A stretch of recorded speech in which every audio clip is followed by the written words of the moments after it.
Ever felt like giving up, like nothing is working out, and you're stuck? Well, you're not alone. Every successful person has faced this moment. But the difference, they found a way to push through. And today, I'll show you how you can do the same. Imagine Thomas Edison. He failed 10,000 times before inventing the light bulb. If he had quit at 9,999, the world would be a darker place. But he didn't. He kept going. Step 1. Remember your why. Ask yourself, why did you start? What was the dream that made you take this path?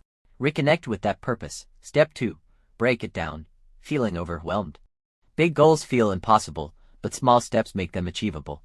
Instead of focusing on the entire journey, focus on just the next step. Step 3. Surround yourself with the right people.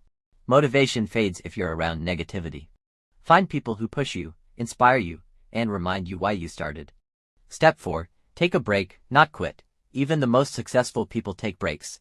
Recharge, reset, but never quit. Every great story has struggles. But struggles don't define you, your response does. So, the next time you feel like quitting, remember, you're just one step away from a breakthrough.